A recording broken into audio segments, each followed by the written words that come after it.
trauma. What is massive hemorrhage? तो massive hemorrhage होता है when you lose uh, one uh, volume of blood, whole unit of blood over one day, 24 hours. Alternatively, you lose half of the blood volume, yeah, 3 to 4 units over 3 hours. And number 3, you lose blood at the rate of 150 ml per minute. तो ये 3 definitions हैं जो कि massive blood loss या massive haemorrhage की हैं. Secondly, massive transfusion protocols. So जो massive transfusion protocols हैं वो इस मैसिव हेमरेज के फेस में ही आप एक्टिवेट करते हो, और उसमें आपका जो 1:1:1 रेशो से जो है ना, आपने रिप्लेनिश करना है ब्लड वॉल्यूम को, उसमें रेड ब्लड पैक सेल्स जो कि रेड ब्लड सेल्स हैं, 1 रेशो होगी FFPs की, और 1 रेशो होगी प्लेटलेट की, एफरेसिस यूनिट्स की. अब उसमें क्वेश्चन ये कि क्या आपको नॉर्मली आप ब्लड और FFPs कर रहे हो तो क्या आपको प्लेटलेट्स की इसी तरह 1:1:1 होते हैं? तो 1:1:1 जस्ट फॉर कन्वीनियंट एक निमोनिक बनाया गया है, बट इन रियलिटी आपको प्लेटलेट्स शुरू में इतनी ज़्यादा नहीं चाहिए होती. बाद में थ्रोम्बोसाइटोपेनिया इवेंचुअली हो जाता है, लेकिन बहुत जल्दी नहीं होता. हाउएवर जो फाइब्रिनोजन लेवल्स हैं, और स्पेशली फैक्टर 5 के लेवल्स और फैक्टर 7 के, वो बहुत जल्दी जाते हैं, क्योंकि थ्रोम्बिन थ्रोम्बोमॉड्यूलिन के जो कॉम्प्लेक्सेस बन रहे होते हैं ट्रॉमा इंड्यूस कोआगुलोपैथी में, तो उसकी वजह से ये फैक्टर 5 और फैक्टर 7 को इनएक्टिवेट कर रहे होते हैं, एक्सट्रिंसिक पाथवे के कंपोनेंट्स को, तो उनको आपने बहुत जल्दी एड्रेस करना होता है. तो इसलिए FFPs की अर्ली ऑन ज़रूरत होती है.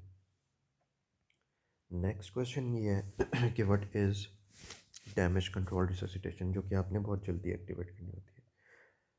तो जो आपने ये एग्जीक्यूट करनी होती है डैमेज कंट्रोल रिससिटेशन, इसमें आपकी 3 कंपोनेंट्स होते हैं.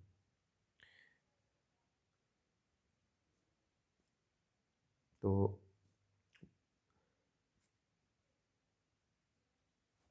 वॉल्यूम रिससिटेशन, जिसमें आपका avoiding avoiding large volume crystalloids and using blood products in 1:1:1 ratio. Number 2, permissive hypotension, और number 3, damage control surgery. So what is damage control surgery? Damage control surgery वो surgery होती है जिसमें just आप haemorrhage control करते हैं. मतलब ये मिनिमल सर्जरी होती है, मिनिमलिस्टिक अप्रोच है, आपने डेफिनेटिव सर्जरी नहीं है. तो आपने जो अर्जेंट हीमोडायनामिक कंसर्न्स हैं उनको बस एड्रेस करके पेशेंट को वापस शिफ्ट कर देना. डेफिनेटिव सर्जरी आपने रिससिटेशन के बाद ऑप्ट करनी है. तो इसमें क्या हो सकती है? हेमरेज कंट्रोल की सर्जरी हो सकती है, like abdominal packing, clamps, ligation, splinting of fractures. उसके बाद डिकम्प्रेशन ऑफ कंपार्टमेंट्स हो सकती है, जैसे head, heart, limbs, abdomen, like decompressive craniotomy for example. या फिर आपकी ऐसी सर्जरी हो सकती है जो टू मिनिमाइज कंटेमिनेशन, जिसमें आपकी डिब्राइडमेंट ऑफ फ्रैक्चर्स हो सकते हैं और एंड वुंड्स हो सकती हैं, या आपकी क्लोजर या resection of hollow viscus injuries हो सकती हैं. तो जस्ट आपने मिनिमली सर्जरी अंडरटेक करके इमीडिएट ये 3 में से कोई एक कंसर्न जो भी है वो एड्रेस करके, या इनके कॉम्बिनेशन, और आपने वापस पेशेंट को शिफ्ट कर देना है, और डेफिनेटिव सर्जरी बाद में आपने ऑप्ट करनी है. So this is your damage control surgery. Okay. Next आपका आता है कि आपकी जो क्लासेस ऑफ हेमरेज है, क्लास 1, 2, 3, 4. क्लास 1 हेमरेज में आपका कोई भी हीमोडायनामिक कॉन्सिक्वेंस नहीं होता, और ट्रांस कैपिलरी रीफिल से सब कुछ इंट्रावैस्कुलर वॉल्यूम मेंटेन हो रहा होता है. 15% of circulating volume is lost, और इसमें you don't even need intravenous resuscitation अगर ब्लीडिंग को आपने कंट्रोल कर दिया. स्पेशली क्लास 2 एवरेज होता है जब आपका 15 से 30% लॉस हो जाता है सर्कुलेटिंग वॉल्यूम. अब इसमें आपके सिंपैथेटिक रिस्पॉन्सेज आने लग पड़ते हैं, बिकॉज इंट्रावैस्कुलर वॉल्यूम डिप्लीशन हो रही है, trans capillary refill has exhausted. तो डायस्टोलिक प्रेशर आपका वेसोकंस्ट्रिक्शन की वजह से इंक्रीज़ हो रहा है, हार्ट रेट भी इंक्रीज़ हो रहा है, और इसमें आपको इंट्रावेनस फ्लूइड की ज़रूरत पड़ जाती है, ट्रांसफ्यूजन की भी ज़रूरत पड़ सकती है. क्लास 3 हेमरेज में 30 से 40% लॉस है, और इसमें अब आपके ब्लड प्रेशर डिक्रीज़ होने लग पड़ा है, क्योंकि अब सिंपैथेटिक सिस्टम की despite it's activation blood pressure is not being maintained. तो सीवियर कंपनसेटरी वेसोकंस्ट्रिक्शन और टैकीकार्डिया हो रहा है, लेकिन ये मेंटेन नहीं कर पा रहा। इसमें आपको लाजमी ब्लड ट्रांसफ्यूजन ज़रूरत है। ब्लैक डेट बढ़ने लग पड़ेगा बिकॉज टिश्यू हाइपोपरफ्यूजन हो रही है, मेटाबॉलिक एसिडोसिस होगी इसमें। और जो लाइफ थ्रेटनिंग हेमरेज है वो क्लास 4 हेमरेज है, जिसमें आपका मोर देन 40% लॉस हो जाता है। इसमें पेशेंट का बहुत ज़्यादा हाइपोटेंशन होगी और ये रिवर्सिबल हो सकता है। सो आपको लाजमी डैमेज कंट्रोल रेजिस्ट्रेशन की इस पेशेंट में ज़रूरत है। ट्रॉमा इंड्यूस्ड कोगुलोपैथी की मैंने बात की थी। I am sorry, I think I said factor 5 and factor 7। Factor 5 and factor 8 inhibit हो रहे होते हैं एक्सचेंज के, and that due to the thrombin thrombomodulin complexes, ये जो इधर बन रहे होते हैं।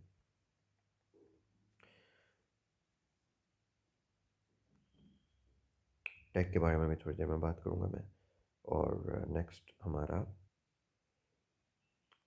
मैसिव ट्रांसफ्यूजन प्रोटोकॉल है। और जब मैसिव ट्रांसफ्यूजन प्रोटोकॉल एक्टिवेट हो जाता है for whatever reason, this is what you have to say. So your AIIMS are, एक तो है कि सबसे पहले अपने C B C and type and cross matching करा लेनी है। ओ नेगेटिव अपने पास रखना है, कोगुलेशन के आपने भेज देने test. Your aims M T P are कि your temperature should be more than 35 degree Celsius, P H should be more than 7.2, fibrinogen more than 2 gram per deciliter, platelet more than 75, INR less than 2, APTT less than 2 times, और आपकी electrolytes की normality में hypocalcaemia is very common, तो ionised calcium को आप more than 1.1 रखेंगे। And tranexamic acid का early use and preventing lethal triad which is hypothermia, acidosis, coagulopathy. जबकि हर चीज़ में जस्ट एंटीपार्टम हेमरेज, कोई भी मैसिव ट्रांसफ्यूजन होना है उसमें this is going to be your aim. What is the most common complication जो अब होती है एम टी पी में, और वो होती है ट्रांसफ्यूजन एसोसिएटेड सर्कुलेटरी ओवरलोड, डाको। बट पहले क्या होती थी, पहले ट्रॉली होती थी और वो आपका एंटी एच एल ए एंटीबॉडीज़ मीडिएटेड होती थी। तो ना you can either scan for H L A antibodies, या फिर आप प्रेग्नेंट फीमेल से लो ही ना ब्लड जो आप या तो सिर्फ मेल से लो या ऐसी फीमेल जो नेवर बीन प्रेग्नेंट। तो anti H L A is very much link to development of TRALI, क्योंकि आपके एम है एम टी पी के। So how do you anaesthetise? और बाय द वे, जो मैसिव हेमरेज जब भी होना है, एम टी पी होना है, आपके पास सबसे पहले होना है कि ब्लड थिएटर में होना चाहिए अगर पेशेंट ब्लीड कर रहा है। पेशेंट को थिएटर में शिफ्ट कराने से पहले अगर रिसैसिटेशन इज़ पॉसिबल तो आप अंडरटेक करोगे, जैसे प्लेसेंटा प्रीविया में होता है। So as long as you can resuscitate the patient, resuscitate the patient and then shift. Large bore IV access चाहिए, O negative blood आपको चाहिए, you need ICU, you need to prevent hypothermia, और intravenous जो large bore है उसके through आप resuscitation of preferably blood करोगे, और intraarterial catheter if possible। लेकिन जो है वो आपने सर्जरी डिले नहीं करनी उसकी अटैम्प्ट्स करते हुए। बाद में आप गाउन पहन के खुद से अटैम्प्ट कर सकते हो वॉशअप होके जब सर्जरी स्टार्ट होगी, ताकि वो सर्जन को भी कोई प्रॉब्लम ना हो कि आपकी कोई कंटेमिनेशन कर रहे हो फील्ड को।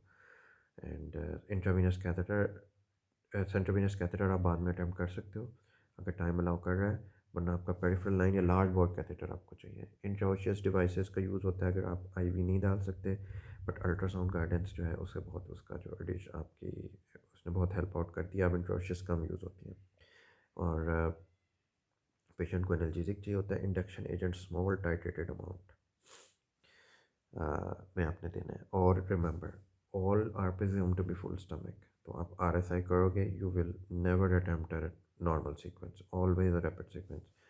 और आपकी जो अगर इनका एयरवे भी डिफ़िकल्ट होना तो इनहेलेशनल इंडक्शन है, लेकिन उसको we will not go over there. और अब एक फाइबर ऑप्टिक भी जो कि गोल्ड स्टैंडर्ड है, बट हम एक नॉर्मल ट्रॉमा के पेशेंट की बात करें उसमें RSI है। ठीक है, तो ये सारी चीज़ें आपकी इंडक्शन से पहले आपने बता देनी है। ऑब्वियसली आपका एयरवे ब्रीदिंग सर्कुलेशन होता है जब आपने इनिशियल ट्रॉमा के पेशेंट को देखना होता है, primary survey, secondary survey, you know about all that.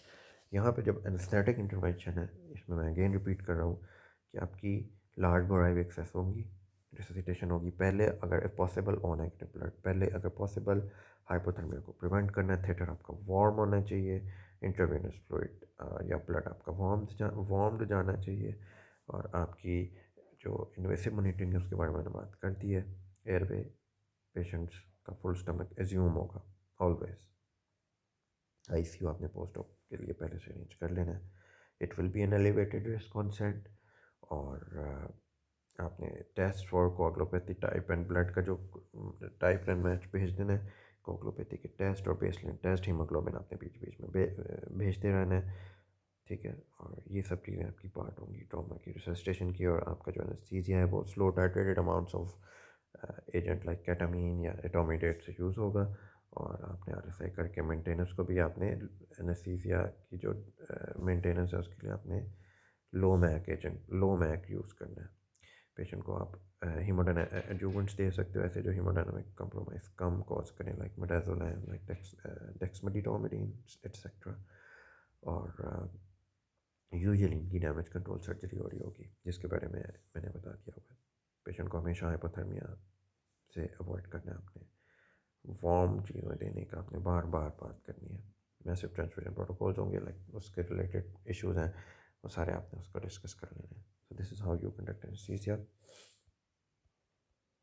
Analgesic agent इसने बहुत सारे बताए हैं। इसने इवन इंट्रानेजल के बारे में बात की है। लेकिन आपको जो आप नॉर्मल ओपियाइड्स भी यूज़ कर सकते हो, उनका बहुत ज़्यादा इफेक्ट नहीं होता उन हीमोडायनामिक्स। मोस्ट ओपियाइड्स का नहीं होता।